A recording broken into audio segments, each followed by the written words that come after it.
పద్మావతీదేవి పుట్టినిల్లు, పద్మావతి పరిణయపురంగా వినితికెక్కిన ప్రఖ్యాత పుణ్యక్షేత్రం నారాయణవనం.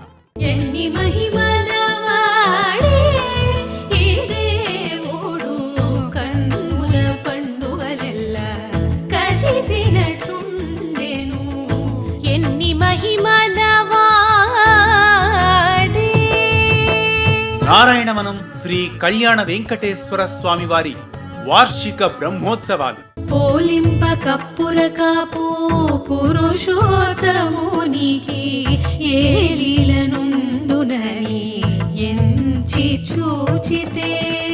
నారాయణవనం శ్రీ కళ్యాణ వెంకటేశ్వర స్వామి వారి వార్షిక బ్రహ్మోత్సవాలు ఈ నెల 21వ తేదీ నుండి 29వ తేదీ వరకు వీక్షించండి, ధరించండి.